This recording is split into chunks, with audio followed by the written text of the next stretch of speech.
नमस्कार दोस्तों, स्वागत है आप सभी लोगों का the Eklavya IAS academy Dehradun में।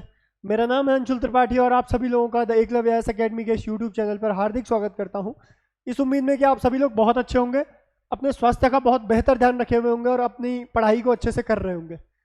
तो जैसा कि आप सभी लोग जानते हैं कि इन वीडियोज़ के माध्यम से हम अलग अलग कारणों से मिलते हैं, जिसमें पिछली ही वीडियो में हमने डिस्कस किया कि प्रिंसिपल पोस्ट, प्रधानाचार्य पद, आप लोगों के राज्य में ये पोस्ट आई है जिसका एग्ज़ाम आने वाली 8 फरवरी को होने वाला है। और मैक्सिमम लोगों के पास जो कि इस एग्ज़ाम के लिए एलिजिबल है, उनके पास ये बहुत बेहतरीन अपॉर्चुनिटी है क्या करने में, कम समय में अच्छी ग्रोथ हासिल करने में, कम मेहनत में अच्छी ग्रोथ हासिल करने में। ठीक है, तो जनरली जो लोग इसकी तैयारी करना चाहते हैं, इसका सिलेबस लिमिटेड है, इसमें पेपर बड़ा लिमिटेड पूछा जाएगा, बोर्ड के पूछने का तरीका लिमिटेड है, ऐसा कुछ आउट ऑफ द बॉक्स आपको क्वेश्चंस नहीं मिलेंगे। आप में से बहुत सारे लोग इसकी तैयारी कर भी रहे होंगे, पिछले साल भी की होगी। पिछले साल कुछ कारणों से ये एग्ज़ाम हो नहीं पाया, लेकिन विद सम रिफॉर्म्स, कुछ नए रिफॉर्म्स के साथ आयोग को ये फॉर्म आगे भेजा गया। तो आयोग ने पुनः इसकी डेट निकाली, 8 फरवरी को इसका एग्ज़ाम होने वाला है। नोटिफिकेशन आ चुका है। पोस्ट आप सभी लोगों को क्लियर है कि 600 प्लस ये पोस्ट है आपके पास एग्ज़ाम में, जो कि एक बहुत अच्छा नंबर है। तो आप में से जितने लोग चाहें, अगर बेहतर तरीके से करना चाहें इसकी तैयारी, तो आप इंस्टीट्यूट के साथ जुड़ सकते हैं। नीचे कुछ नंबर स्क्रॉल हो रहे हैं, उन नंबर्स पे कॉल कर सकते हैं ताकि आपको काउंसलिंग इंक्वायरी करा दी जाए। ठीक है, तो जो इंस्टीट्यूट है यहाँ पर, ये टारगेटेड बैच 25 सितंबर से शुरू हो चुका है। ठीक है, लेकिन इसमें परेशान होने वाली बात नहीं है, सिलेबस कहीं भी नहीं छूटेगा।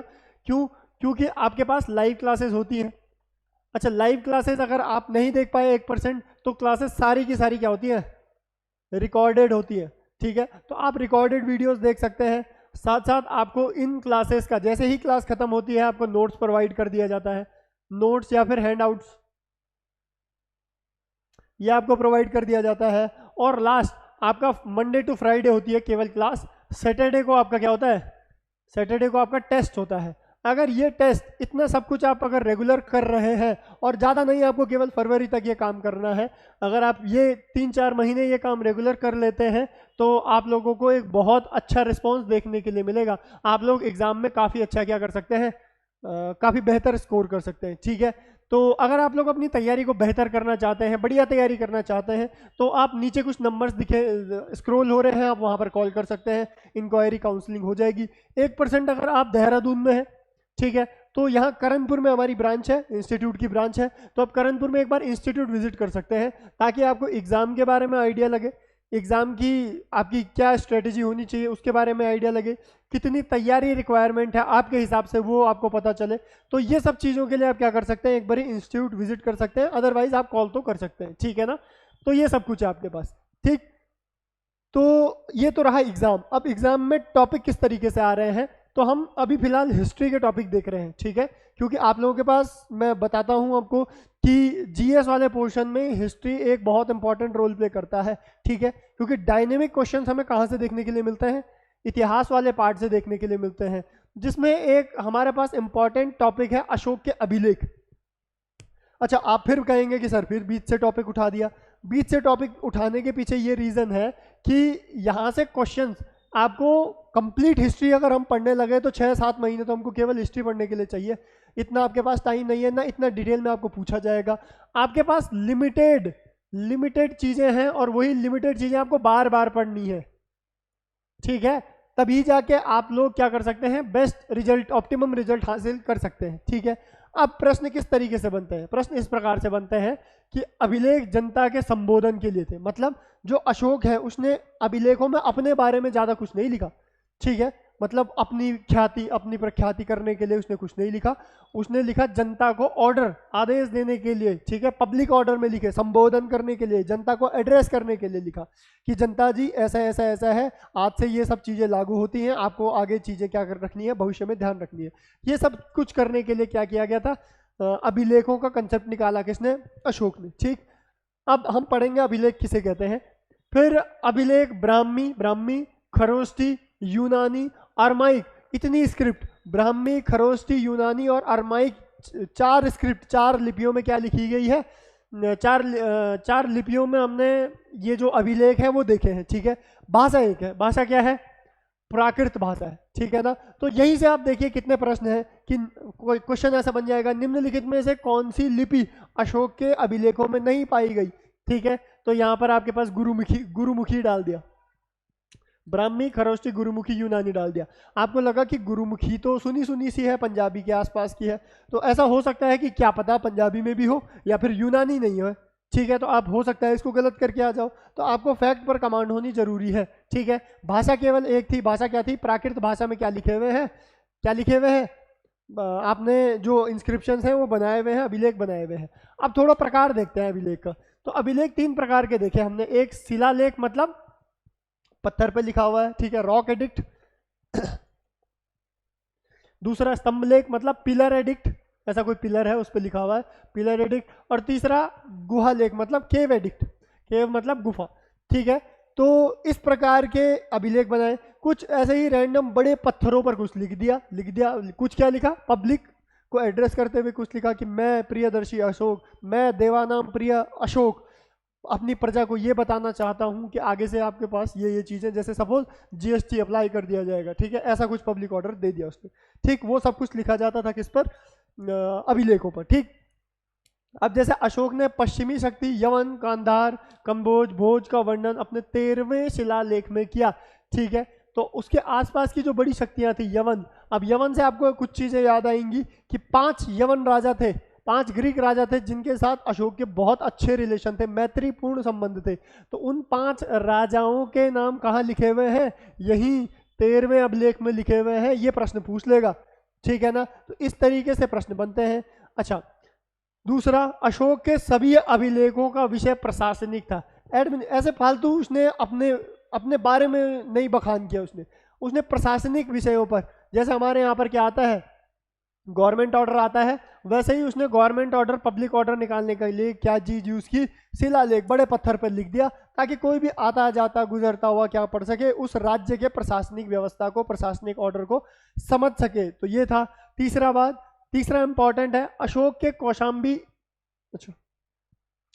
के कौशाम्बी इलाहाबाद अभिलेख को रानी का अभिलेख भी कहा जाता है। तो प्रश्न ये पूछा जा सकता है कि अशोक के किस अभिलेख को रानी का अभिलेख भी कहा जाता है? तो किस अभिलेख को? कौशाम्बी इलाहाबाद अभिलेख को रानी का अभिलेख भी कहा जाता है। नेक्स्ट है कि अब जब अशोक ने अभिलेख निकाले तो बहुत सारे अभिलेख निकाले, तो सबसे बड़ा अभिलेख कौन सा था और सबसे छोटा अभिलेख कौन सा था? तो ये ध्यान रखना है आपको, सबसे बड़ा 13वां अभिलेख था जो हम यहाँ पर पढ़ रहे हैं। 13th शिलालेख, रॉक एडिक्ट, सबसे बड़ा था, और सबसे छोटा था रुम्भिन्देई, ठीक है। तो ये सबसे छोटा अभिलेख था, ठीक। तो ये चीजें हैं, आपको ध्यान रखनी है। इस तरीके से आपको प्रश्न पूछे जा सकते हैं, ठीक। अब थोड़ा मौर्यकालीन प्रशासनिक व्यवस्था के बारे में पढ़ लेते हैं, ठीक है। मौर्यकालीन प्रशासनिक व्यवस्था जिसको किसने स्ट्रक्चर किया था? वो चाणक्य ने किया था। कब से किया था? जब चाणक्य ने नंदा डायनेस्टी को खत्म करवाया, किसके द्वारा? चंद्रगुप्त मौर्य द्वारा। और उसके बाद खुद राजगद्दी पे किसको बिठा दिया? चंद्रगुप्त मौर्य को। और खुद as a administrator, as a प्रशासनिक गुरु क्या किया? वहां पर काम किया। तो ये सब कुछ किसका सेट किया हुआ था? कौटिल्य, चाणक्य का सेट किया हुआ था, ठीक है ना। तो शासन व्यवस्था कैसी थी? सबसे पहले तो केंद्रीकृत, मतलब सेंट्रलाइज व्यवस्था। सेंट्रलाइज का मतलब क्या होता है? सेंट्रलाइज का मतलब ये होता है कि आपके पास पूरी केंद्रीय व्यवस्था है, मतलब पूरी व्यवस्था है, उसका सेंटर है एक, वो है राजा। मतलब बिना राजा से पूछे कुछ भी नहीं हो पाएगा। चाहे छोटे अलग अलग ऑफिसर्स अपॉइंट किए हुए हैं, ठीक है, लेकिन ऑफिसर्स ने कोई डिसीजन दिया तो लास्ट में पूछना किससे पड़ेगा? उनको भी राजा से पूछना पड़ेगा, तभी वो बात फुल एंड फाइनल हो पाएगी, ठीक है ना, फुल एंड फाइनल हो पाएगी। तो इस प्रकार की व्यवस्था बनाई गई जिसे केंद्रीकृत, सेंट्रलाइज एडमिनिस्ट्रेटिव सिस्टम कहा जाता है, केंद्रीकृत प्रशासनिक व्यवस्था, ठीक। अब कौटिल्य ने क्या कहा कि सप्तांग विचारधारा है भैया, राज्य प्रशासन सप्तांग विचारधारा पर चलता है। कैसे? सबसे पहले इस विचारधारा का सिर, हेड कौन होगा? राजा। मेन जो सबसे इंपॉर्टेंट पार्ट है वो कौन होगा? बुद्धि, राजा होगा। फिर अमात्य मतलब काउंसिल ऑफ मिनिस्टर, मंत्रिमंडल, तो मंत्रिमंडल आंखें जो सब चीज ऑब्जर्व करेंगे। अच्छा, जनपद मतलब जंगा, ठीक है, दुर्ग, जो वहां पर किले होंगे वहां पर क्या होंगे, बाहें होंगी, ठीक है। कोश होगा मुख, कोश मतलब जहां पर ट्रेजरी, ठीक है। फिर दंड होगा मस्तिष्क, दिमाग, और मित्र होंगे क्या, कान। तो इस प्रकार से क्या किया उसने, सप्तांग विचारधारा कि शरीर के अंगों में किसको, प्रशासन को डिवाइड कर दिया, ठीक है। मित्र क्या होंगे, कान होंगे, मस्तिष्क होगा दंड, मुख होगा कोश, बाहें होगी दुर्ग, सिर होगा राजा, आंखें होंगे अमात्य, जांग होगी जनपद, ठीक है। और लास्ट और सबसे इंपॉर्टेंट क्वेश्चन कि अर्थशास्त्र के सबसे उच्च अधिकारी को, अर्थशास्त्र के उच्च अधिकारी को किस नाम से जाना जाता था, तीर्थ नाम से जाना जाता था। यहाँ पर इस प्रकार के प्रश्न बन सकते हैं। उत्तराखंड का जो लोक सेवा आयोग है वो इस प्रकार के प्रश्नों को पूछता है, ठीक है। तो इस प्रकार आप लोगों का टॉपिक रहने वाला है। इस प्रकार हम अलग अलग पॉइंट्स को अलग अलग तरीके से इलेबरेट करते हैं, उसमें फैक्ट देखेंगे, उसमें कॉन्सेप्ट देखेंगे। अगर आप लोग अपनी तैयारी करना चाहते हैं वाकई में और बेहतर करना चाहते हैं तो आप द एकलव्य IAS अकेडमी के साथ जुड़ सकते हैं, ठीक है। आप अकेडमी के साथ कैसे जुड़े, नीचे कुछ नंबर स्क्रॉल हो रहे हैं, नीचे कुछ नंबर स्क्रॉल हो रहे हैं, आप उन पर कॉल कर सकते हैं सबसे पहले, ठीक है। कॉल करके आप अपनी इंक्वायरी कर सकते हैं या फिर आपकी काउंसलिंग करा दी जाएगी कि किस तरीके से आपको एग्ज़ाम के लिए तैयार करना है, आपके लिए क्या बेस्ट तरीका हो सकता है जिससे आप एग्ज़ाम को क्वालिफाई करें, ठीक है ना। तो ये आपको बता दिया जाएगा। अच्छा, कॉल अगर आप लोग देहरादून में है, दूसरा अगर आप लोग देहरादून में है तो देहरादून में करणपुर, यहाँ पर हमारी ब्रांच है, ठीक है।